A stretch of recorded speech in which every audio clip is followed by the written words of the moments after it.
किस पर शक है आप लोगों कल को? जो हत्या हुई है मेरे भाई प्रकाश कुमार की हुई है, जो कि एडवोकेट था और मैं भी एडवोकेट हूँ। कल 8 बजे शाम में जो है मैं ऑफिस में अपने भाई के साथ बैठा हुआ था। मेरे क्लाइंट नीता प्रसाद और उनके पति निरंजन प्रसाद और महेश दास, जो मेरे साथ में काम करता है, वो ऑफिस में आया हुआ था। अमूल्य कर्मकार और गौतम घोष, राजकिशोर मुखी और भी जितने भी बिरसा नगर के अतिक्रमण जो ज़मीन के माफिया हैं, उस सभी का दबंगई नीता प्रसाद का ज़मीन को कब्जा करने को लेकर था और उन लोगों के द्वारा कब्जा किया गया था, जिसमें उन लोगों का डिमांड था कि आप हमें 20 लाख रुपया दे दो, हम घर आपको वापस हम कर देंगे। उस संबंध में मैं और मेरे भाई दोनों एडवोकेट थे और जिसके चलते दिनांक 14/7/2020 को मेरे द्वारा कोर्ट पे इन्फॉर्मेटरी पिटीशन जो है डाला गया था। उसी में एक एक्यूज्ड जो है शंकर तांती था, जो शंकर तांती को मैंने 17/7/2020 को लीगल नोटिस भेजा था, जिस लीगल नोटिस का जवाब जो है मेरे पास कल दिन में 4 बजे जमशेदपुर के अधिवक्ता जी बराट जी उर्फ बावला जी के द्वारा आया था। और उसी संबंध में मेरे क्लाइंट रात में 8 बजे आए थे। मेरे क्लाइंट को जाने के 8 बजे के बाद करीब 7:15 बजे एक आदमी करीब 30 वर्ष का आया और बोला कि प्रकाश भाई चलो मंदिर में अमूल्य कर्मकार, गौतम घोष, राजकिशोर मुखी, भरत मुखी और कुछ लोग हैं। नीता प्रसाद जो अभी आपके यहाँ आया था, उसका ज़मीन का विवाद को हम लोग आपस में पलटा लेते हैं, आप इस केस से हट जाइए। जब मेरा भाई चला गया, मैं ऑफिस में बैठा रह गया।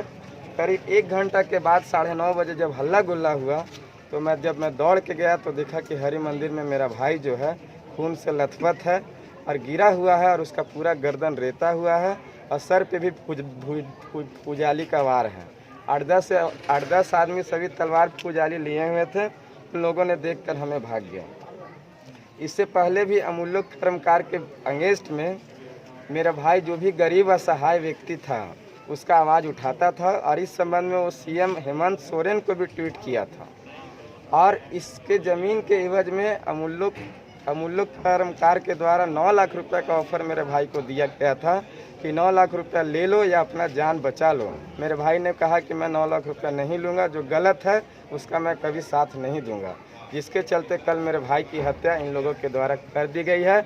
और मुझे शक है कि मेरे या मेरे परिवार के किसी भी मेंबर का 24 घंटा के अंदर भी हत्या हो सकती है, क्योंकि इन लोग बहुत ही दबंग व्यक्ति हैं और बहुत ही राजनीतिक पहुंच वाले हैं। किसका संरक्षण प्राप्त है अमूल्य कर्मकार? अमूल्य कर्मकार को जन संता मोर्चा के हमारे जो विधायक है सरयू राय, उनका समर्थक जो है प्राप्त है। और इससे पूर्व में वो अर्जुन मुंडा जी के साथ रहे थे, उनका भी समर्थक इनको प्राप्त है, जिसके बल पर ये दबंगई करीब 10 वर्षों से करते आ रहे हैं, जिसका नतीजा आज ये हुआ है कि मेरे भाई की हत्या हो गई। तो ये तो प्रशासन को मालूम था जब वो लिख के दे रहे थे कि इस तरह की चीज़ें हो सकती हैं?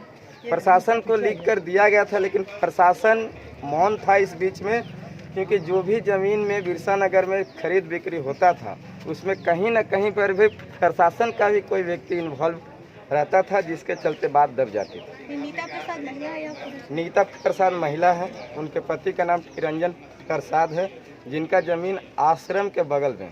कौन सा आश्रम? ये आश्रम के बगल में, ठीक इससे ऊपर जाइएगा, गवर्नमेंट हॉस्पिटल के बगल में है। इसमें ये लोग क्या कैप्चर किए हुए थे? इसमें वो लोग जो है, नीता प्रसाद 2006 में ज़मीन खरीदा था लक्ष्मण सोरेन से। लक्ष्मण सोरेन से 2006 में ज़मीन खरीदने के बाद शंकर तांती को केयर टेकर बनाकर वो रखा। 2014 में राजकिशोर मुखी एक फर्जी डॉक्यूमेंट बनाया, जिसमें शंकर तांती को विटनेस बनाया कि हम जो है लक्ष्मण सोरेन का बेटा विष्णु कुमार सोरेन से 25 लाख रुपया में ज़मीन 2014 में लिए हैं, जबकि विष्णु सोरेन का डेथ जो है 2018 में कैंसर से हो गया था। और उसके ऊपर मेरे एक क्लाइंट क्षितिज महाराणा का मैंने चेक बाउंस का केस 2016 में किया था, जो 20,000 रुपया 45,000 रुपये का चेक था, जो 2 चेक था, जो दोनों चेक बाउंस हो गया था। उसका फर्जी डॉक्यूमेंट बना के इन लोगों ने फर्जी पेपर बना के घर को कैप्चर किया और उसी 25 लाख के एवज में इन लोगों ने 15 लाख रुपए का डिमांड नीता प्रसाद से किया था। जहां तक मुझे सूचना है कि नीता प्रसाद का ज़मीन इन लोगों ने किसी ईंट भट्ठा के मालिक से 30 लाख रुपए में कर दी थी, जिस माहौल को मेरे भाई के द्वारा मेरे द्वारा बिगड़ता हुआ देखकर ये घटना किया गया है। क्या कहना चाहेंगे सरकार से, प्रशासन हम तो से? गवर्नमेंट से यही कहेंगे कि हम लोग एक लॉयर होकर, अगर हम लोग क्लाइंट के प्रति अगर एक लॉयर का मर्डर होता है तो हम लोग इस देश में न्याय का हम लोग संविधान से या न्याय का हित कहीं पर भी नहीं रख सकते हैं। इसमें हम मीडिया को भी कहें अपील करेंगे कि आप लोग इस सच बात को दिखाएं और उस चीज़ को दिखाएं जो घटना घटा है, और आप लोग भी रिपोर्ट कीजिए। न्याय मिलना चाहिए। एक अधिवक्ता का मर्डर हुआ है, वह 29 साल का लड़का है, उसका 3 छोटा छोटा बच्चा है।